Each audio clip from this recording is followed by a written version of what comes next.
My name is Beluga the Jaegers, and today we're going to be discussing the character of Zeke. Okay, Zeke is a very interesting character, and what we're going to talk about today is we're going to talk about character motivation. We're going to talk about um, his character arc. We're going to talk about what he means to the story and what he means to us personally. So as I said many times, when you write a really good story, it will resonate in the real world and it'll resonate with your actual readers. And so it stands to reason that since this is a well-written story, it will resonate with readers. So, um, well, first off, I want to know who is Zeke, right? So Zeke is the what I like to call the second phase antagonist. And I would say that Gabby and Peak would be third wave antagonist, right? So basically, he comes in after the warriors are already introduced. So you see the warriors and you suspect that they're taking orders. Well, if you're paying attention, you suspect that they're taking orders from someone who is somehow more evil because you see um, Berthold, Annie, Reiner all struggle with what they are doing and what they have to do. But you know that they're taking orders from somebody. They're not acting according to their own will, right? Um, but we don't see who it is. And at the end of season two, we actually do see somebody, and this person is much more nonchalant at the end of season two. But in season two, we actually see that Reiner and Berthold are afraid of this person more so than the rest of the Survivor Corps. Um, the Survey Corps is afraid because they do not know who he is. He's a random, mysterious person to them, just like Aaron was, just like the female was, just like the armored what is going to be. Um, but they're scared because they know who he is, and um, we don't know who he is, but we know they know something we don't know, and they're incredibly nervous when they see the beast there. And we can sort of infer at the end of season two that the beast is more nonchalant about what he's doing than the rest of the warriors, and he's the one who's putting them up to this. Then we go to Marley, and we see just how vicious he is. This guy has no qualms with killing anybody, no qualms with the massive amounts of suffering he's caused, and he's just playing baseball and smiling and walking around and rocking about, enjoying the day, his day, like nothing has happened. Um, this is very strange indeed to us. We're not used to this. We're used to a sort of remorseful, regretful villain, sort of they're doing a necessary evil. This guy looks like he's just having a great time, right? Um, but later we see that he, well, actually, I'm actually gonna not gonna hit myself, but I just gave it just a brief overview of who Zeke is, what he does. Now let's talk about character motivations. Now, character motivations are so important for an enthralling and an original story, right? One of the biggest things I look for in um, a story is what are the main character motivations. I need to know because or it needs to be good, it needs to be original, it needs to be good, it needs to be solid, it needs to be solid, right? It needs to be believable, and then it has, I would say, it has to be original, although being solid is the first thing. So we see um, what his character motivation is. We don't know, and that is one of the beauties of Attack on Titan.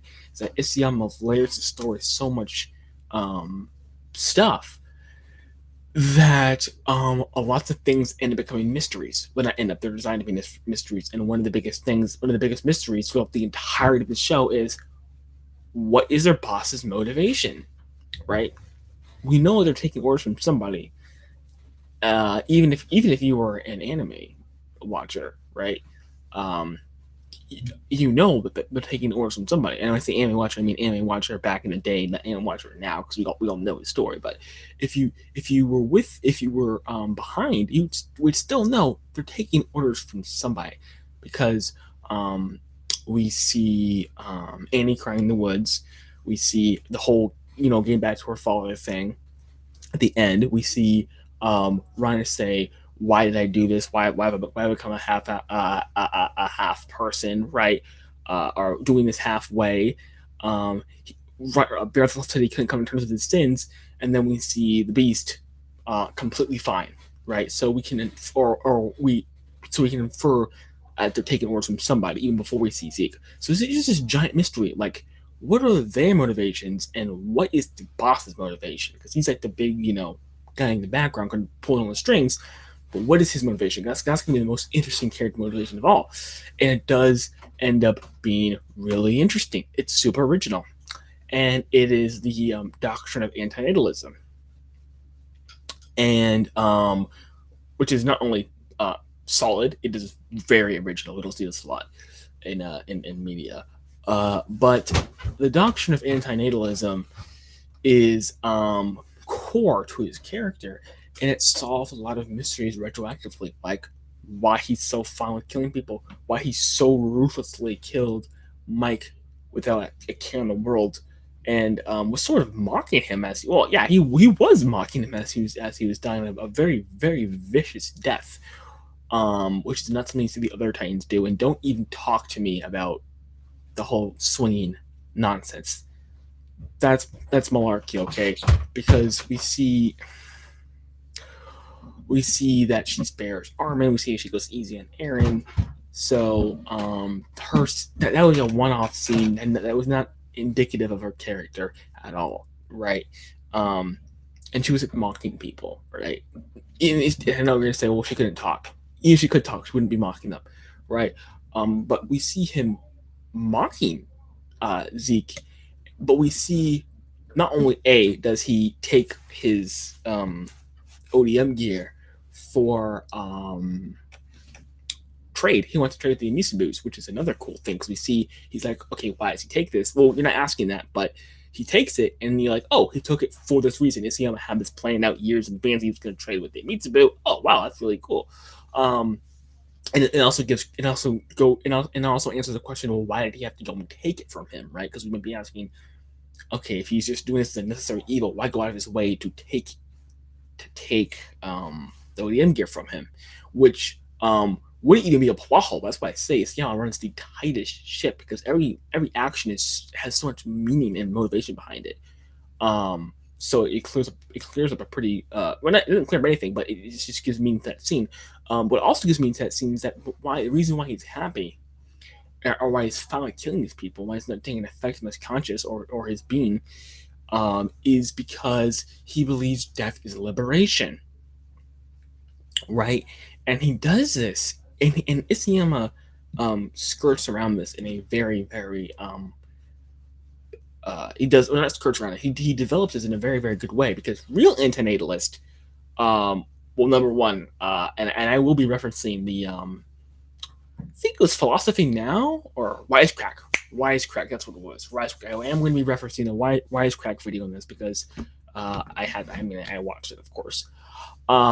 Which I take massive issue with. I actually take issue with all of Wisecrack's second time videos. And actually, you know what? That's a good video idea. I'm just gonna start crapping on the Wisecrack videos from here on out. There's only 3 of them, but I take serious issue with that, with what he says. One of the first things he says is which is the question that, and the reason why I'm bringing up the Wisecrack videos, because I'm bringing up arguments that someone may say, well, this is bad motivation, this is a plot hole, which is why is he only exterminating the Eldians, right? Because isn't that, well, they're saying it was racist, and it was not good. Another thing was another thing that they bring up is they don't believe in killing people. So him killing people goes against the doctrine of antinatalism. And the third thing that I have an issue with real antinatalists is why are you still alive? If you believe that um, being alive only guarantees you suffering, and parents are evil for giving birth to kids, um, a why aren't you protesting that parents should stop having kids? Um, and B, why are you still alive? Right? And those are like sort of plot but they're very touchy, radioactive topics. You can't really say out in public or about real people. But Islam was able to avoid all this, or just go into it head on. So I just explained to you the problems with his doctrine, and now I'll be going through them each one by one and explain to you how this is done very well. So the first thing is, well, why is he only doing this to the elegance? Not only is that race, maybe they're saying it's racist and unequal and not just. They're also saying that it's inconsistent with his doctrine. Well, first and foremost, he's doing this with the aliens because he only sees the aliens suffering, right? And here's the other thing: he lives as a Marleyan, right, or an honorary Marleyan. So, um, he knows what it was like to be an alien because he was a pretty old. He was like his late teens when he became the beast. So he knew what it was like to be an alien. He saw how aliens were treated because he was in the gutter, and then he saw and he heard about Xavier's story, Tom Xavier. So he knew it was like to be an alien, and he looked at from the outside perspective. He says, "Oh, these Marlians are perfectly fine. They're perfectly happy. Say you're a slave in the antebellum South. You know your life sucks if you even have that perspective. Because again, it's hard to even have the perspective in the first place, right? A fish doesn't know it's wet, so maybe you don't know your life sucks. But if you do know your life sucks, which again a lot of them did, of course. I'm not saying that I'm not saying that we didn't know what our life sucks. I'm just saying like you might not, but of course most of us did. Uh, so you're the antebellum South, and you know your life sucks, but you look at your slave masters and you must think they must have the life, right? I mean, think about our phenomenon currently. Again, we're talking about real world stuff right now. The current phenomenon. I'm not talking about the antebellum South. I'm talking about current one, which is how people think what happens on social media happens is real life. So when they see people's lavish lifestyle, their fake lavish lifestyle on social media, they think, oh, that's a real thing. If only my life was like that, then I'd be happy. Those people get good. They have no problems whatsoever. I'm gonna be happy if I end up like that, right? That's a massive mistake people make in this current world right now. And of course it's totally false, right? They're all they're all treated equally, right? Well, for the most part. I mean, most of those demographics are treated pretty fairly according in comparison to the Marlins and the Indians, but they still think, oh, they have no problems, I have all the problems, right? And then the other thing, not only those examples, but as a he lives as a alien, so he knows what it's like to live. I mean, a Marleyan. He knows what it's like to live as an honorary Marleyan, and since he is so used to suffering, he knows. So he's suffering that when he lives as an honorary Marleyan, uh, he thinks, "Oh, this is a life," because he not only is he looking from the outside, as in if I was like a Marleyan, I'd be fine. He lives as a Marleyan, and it can be assumed since he's so accustomed to suffering that living as honorary Marleyan is easy street for him, and it's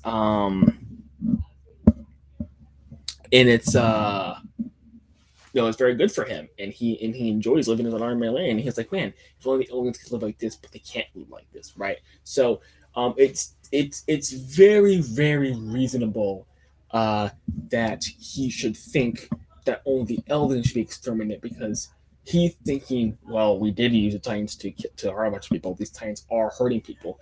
It's just that people trying to ban nuclear weapons, right? It's like they're trying to ban like one specific brand of weapon that hasn't really even been used. It's been used one time, and they're trying to ban nuclear weapons.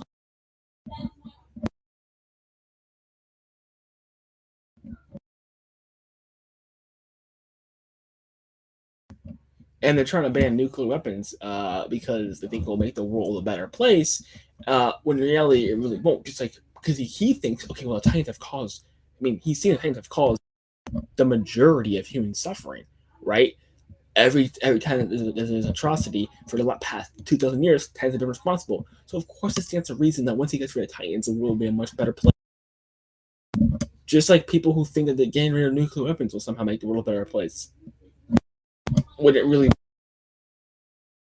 I mean, think about that for a second. Like seriously. So he's saying, okay, well, the not only do the Marlians live a good life, and I know from experience that the Marlians live a good life.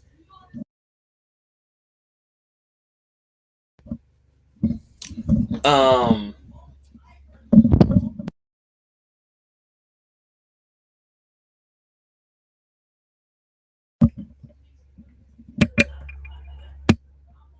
yeah, not only does he know from experience that the Marlians live a good life, he's thinking the Marlians can the rest of the world will be even better without the Titans because we're not going to be around anymore.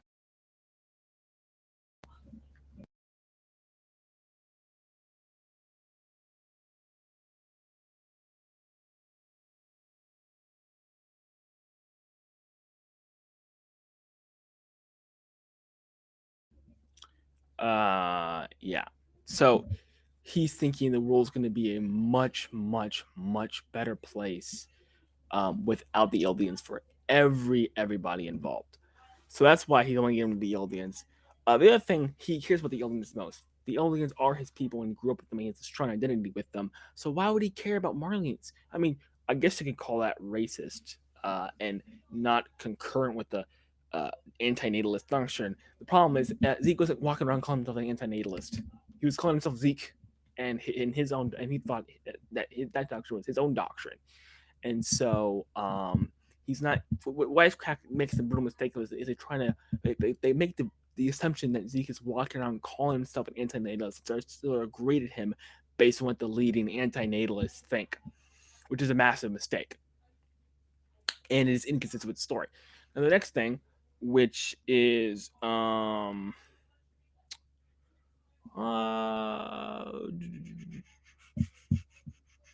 well, one of the another one of the things that uh well that they were saying about Zeke, especially Wisecrack, was um, anti-natalists don't believe in. I'm gonna say lump this together because pretty much the same thing to me. Forcing your beliefs on people or killing people. Again, it is not a video about my opinion. This is not a video about my opinion. This is I'm stating the facts. Now, again, this this is so dumb because yeah, and even from the perspective of an actual Western antinatalist, they believe, well, according to that having children is inherently evil because you are dooming them to a life of suffering.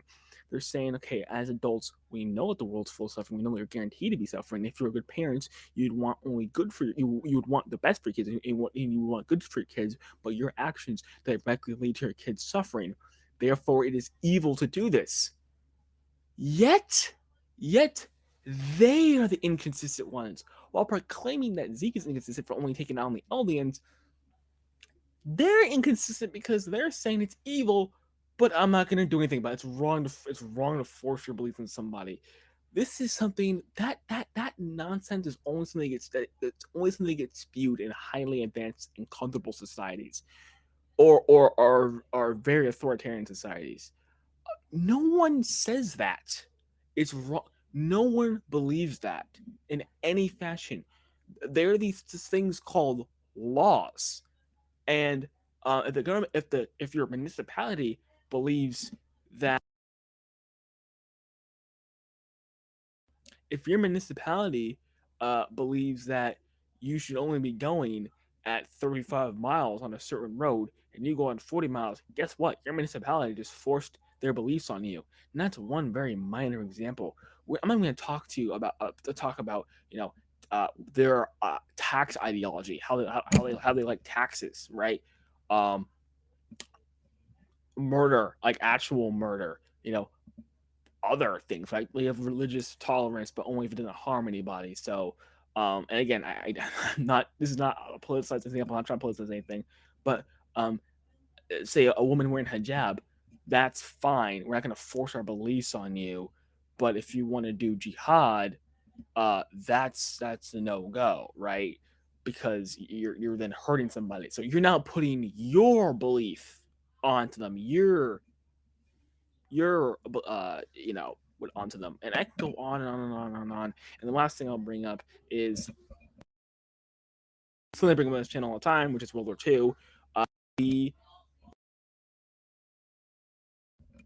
we thought that we shouldn't allow Nazis to be around. Well, what's one of the reasons why? And we decided to go to war with we decided to go to war with the Germans and the Japanese, partly over that, right? To force, I believe, some people. Slavery, same thing. What were the white people? What were the white moderates saying? Right? They're saying, well, I mean, I would never own a slave, but I'm not gonna force my friend over there to have a slave. Now you're probably laughing right now. What sort of person would let someone have a slave and just be like, yeah, that's fine? Well, you'd be like, no, we should not have slavery. That's outrageous and disgusting. We need to ban this immediately. And you get, you give fiery speeches and all that. You'd think of yourself as a real noble person who'd go around the town, bang up people's doors, freeing self-to slaves, right? But um, the heroes, the people who are rightfully held in high esteem, um, went to war to force, partially to force their beliefs on people, right? To force their beliefs that slavery should be abolished, right? Now, Zeke is actually taking this consistently because Zeke is saying, listen, what's best for humanity, what's best for my people is that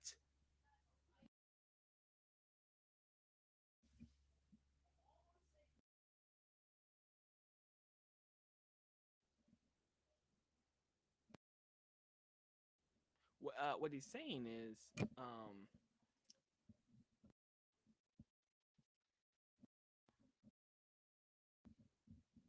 it's it'd be best for the aliens in the world to not have aliens around anymore. It'd be beneficial for everybody. And he's taking his ideology through to the end. So he's actually taking his ideology consistently. And he is doing what he believes to be the right thing, which is exterminating all the aliens, euthanizing all the aliens, right? So and the whole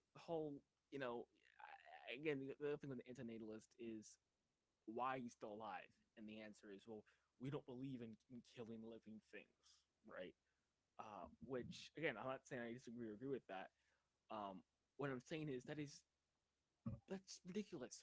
That's your argument? Like, it's when Hanji said, slammed her fist and said genocide is wrong, right? It's like that's just her admitting defeat and her saying that she's pretty much saying, in my subjective view, I want the genocide to stop, right? I have no argument for it. I have no reason for it. Aaron has all the logic behind it. I have no argument to levy. I think I could make really good arguments about it. I really could make good arguments about it, but I'm not going to. I'm just going to concede the point because my 11 out of 11 intelligence is 0 now. So all she can say is genocide is wrong without any logic whatsoever behind it. That that only works when everyone agrees with you. You can't go into a room full of Nazis and say being a Nazi is wrong, and then expect people to give you a round of applause. You have to give a reason for why being a Nazi is wrong. Right? You can only do cheap stuff like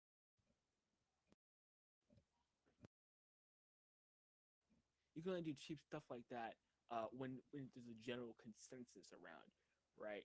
So this whole nonsense about, I mean, it's a very very poor argument on the side of antinatalists, and it's against their doctrine because if your goal is to end is to well, their goal is more towards children having children. Zeke's goal is towards already living people, which is another big difference between antinatalism and he's saying we're gonna get rid of we're gonna get rid of the aliens, and I'm gonna do this in a humane way. They're all gonna remember they want to do a small scale rumbling so that the world will leave them alone for a little bit, and then they can die on in peace, right? That was his plan, right? But he knew he could not get to that plan unless he killed a few people. So he was looking at it. Okay, I'm either gonna have to kill a bunch of people, and then everyone will be happy, or or or because he says, well, life has no meaning to it whatsoever, right? I mean, life has absolutely no meaning. Uh, and the anyway, we're gonna talk about that later. And he said, and he's like, he feels like he's something's manipulating him. Remember, he says 137. But he's like, there must be some sort of relief, and he wants his people to feel that relief of dying. And so, not only does he kill people, he tries to have his people euthanized. If he didn't kill people, if he didn't slaughter people, he didn't accomplish his goal, right? And evil persists in the world as he sees it. Just like the owl, he admitted to torturing children. He said he tortured children. Why? Because he had to achieve his goal. He had to free the aliens, and he had to stop the cycle of violence. So that's what he did, and he knew this was gonna do. And any person who goes to the owl and says, "Hey, you can't kill your own countrymen because that's wrong," without levying any proper argument or alternative solution, that argument should be taught. As the guy said, just yeet it out of the window. There's nothing. There's nothing you can do with that argument whatsoever. Um. So that's the character motivation, and Isayama does this. Isayama executes masterfully on this. And again, there's are people in the world who are like that, and some of us may struggle with that sometimes. Some of us be like, man, life has no meaning. That's nihilism, and or I should just end it all because it's all it is suffering, right? And it has no meaning to it. It's just you're just here and you're just here to multiply, and then you're done, right? But Armin tells him otherwise. And the good thing about this 137, which is not enough credit for, is how he's able to convince Zeke. 137, I think, does in fandom does get a really decent amount of praise. Because it is an excellent chapter, and it's well drawn and good thing because Isayama had to spend years, I think 11 years mastering his art. His art was really bad in the first chapter, but he made it a lot better. Um, and it was really hyped. I was really hyped too because I mean that was the cover of them running on the hill. That was the cover of the Tokuban. So I was like, well, this tree has massive significance somehow, and it did have significance. And he starts to go into his speech about how he was on a warm sunny day and started running, and he was like, what if I was born to run on this day, to have this day with my friends, to enjoy this small moment in time.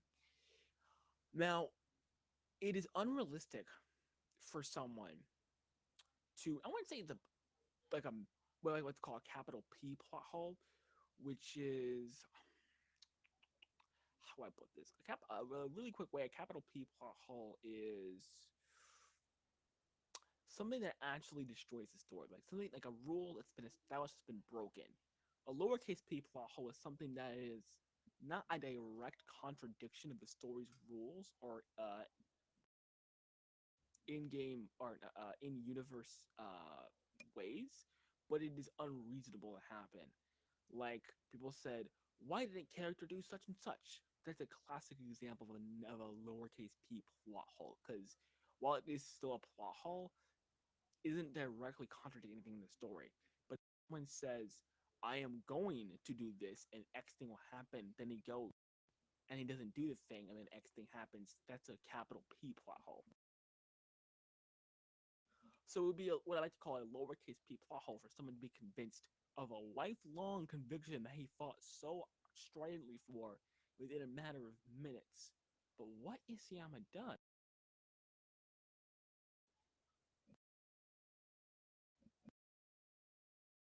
what Isayama does is he puts this he puts it in the past. This conversation does not take place in the regular world. The conversation takes place in the past, where Ymir is connected to all Eldon.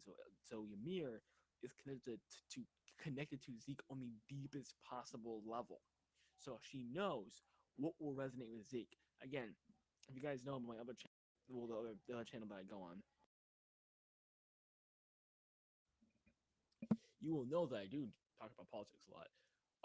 But if you're in politics, you'll know that changing someone's mind has really nothing to do with facts, evidence, and logic, especially with politics, right? You could say all the things you want, you can quote all the figures you want, but at the end of the day, that person's gonna like this person, that person's gonna like this policy, that person's gonna like this ideology, no matter how much facts you have, right? Um,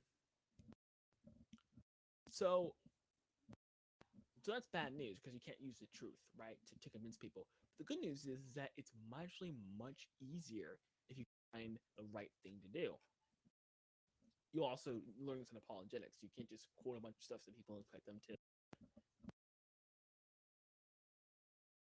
and expect them to, to agree with you.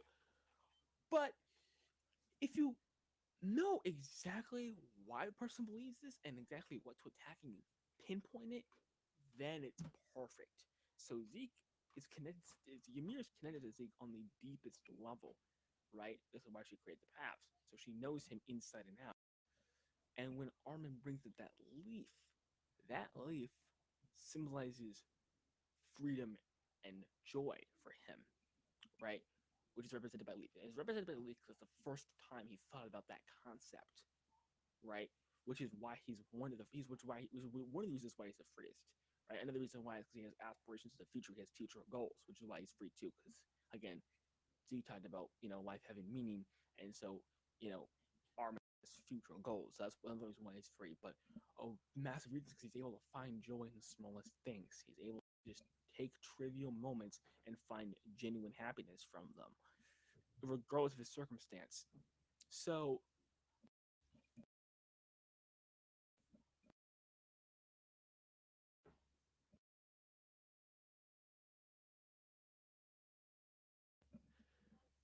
So when he picked up this leaf, it's actually a baseball, and that's all he needs. That's all he needs. You don't need facts, logic, evidence.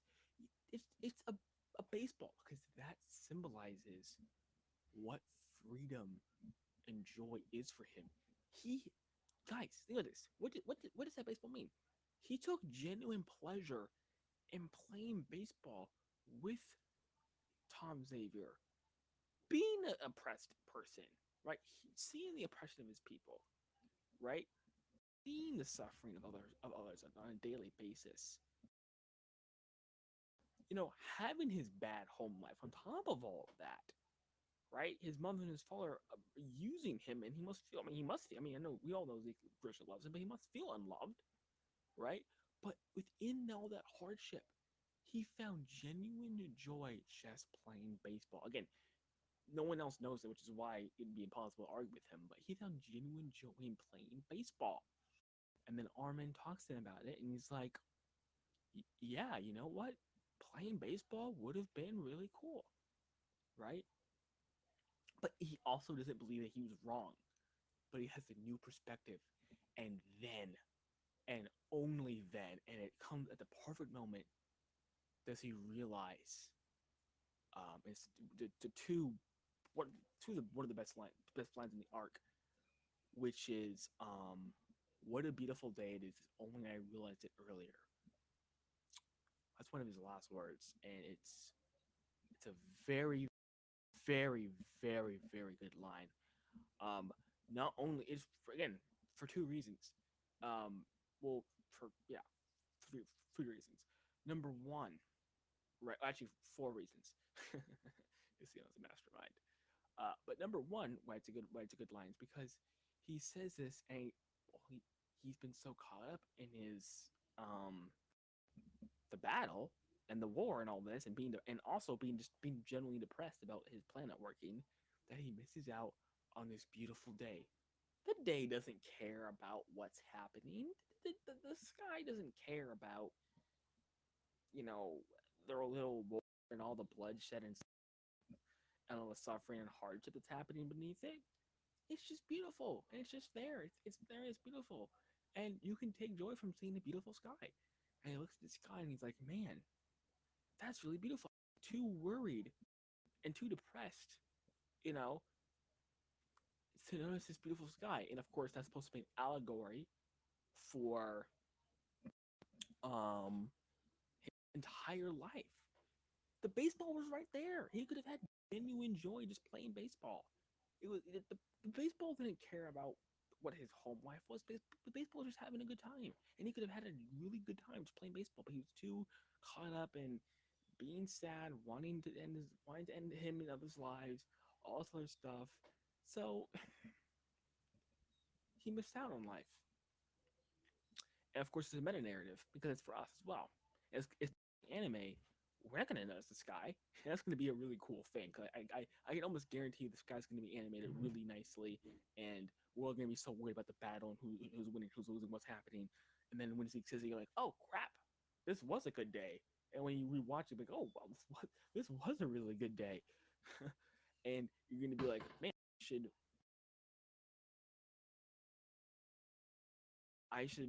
I should more. I should the famous phrase "stop and smell the roses," and of course it applies to your real life.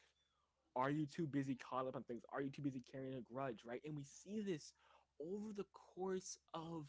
I mean, since season 3, part 1, possibly longer, we see he has a genuine right to feel this way. He does. He's a legitimate reason. He's been through pain like none other. But it's still important to stop and smell the roses and enjoy your life. And you shouldn't be caught up on the past or grudges or what's depressing you. It's a great narrative, and it's hiding in plain sight the entire time. It's revealed at the last minute, and then retroactively, it's again, most stories over the course of the entire story build up the theme, right? Stop and smell the roses, enjoy your life. And it shows it over and over again, right? We see it play out naturally without any intervention, and then at the last minute, then we see, oh, that's what I should be doing in my life, right? Again, incredible story. Again, this is just one of many of the themes. Um, and then the other line, which makes so much damn sense, which is he says, "Well, after all the killing I've done, it's too much to ask." Right, and this is again more nuance that again, just like the Mikasa thing, having a scarf. This is more that nuance where we see, he said he didn't think he was in the wrong because again, why would he think he was in the wrong? He's had this conviction for years, right? He does have a massive mentality shift, but he still doesn't think he's wrong. Again, nuance, and on top of he now feels guilty about killing people for the first time. He's been smiling, having a good time, not a care in the world about killing anybody, Elvians or Marlians or otherwise, not having care about betraying, lying to people, doesn't care. But now he's starting to realize the actual preciousness of life and how many moments he robbed of people. And then that's when you see a little bit of guilt from him. And then he's like, well, let me give happiness to Levi. And then he calls Levi over, and he's happy, and then Levi goes and kills him, and Levi completes his arc, and he fulfills his promise to Commander Erwin. But yeah, so that's a really good stuff. That's really good stuff coming from Zeke. And that line, man, it's got to be one of my favorite lines in the entire story. I mean, every time I see I see a sky, I always think about that line. I always do. And the other thing about it is that I've seen the skies in Attack on Titan. They look amazing, whether it's Wit or it's Mappa. Though I do think I prefer Wit better. Uh, right. Season two, the season two finale is an example. And that's another thing. Were you noticing the sky during the season two finale? There's a lot of things going on, lots of stuff going on, and were you stopping to smell the roses? Were you, you know, and will you when the anime comes out in April of next year? But anyway, that was a video. Thank you for staying on. Sorry about the background noise. We'll get this. We'll figure it out eventually. Anyway, this has been Blue Jaegers. Have a good day. How do I end this?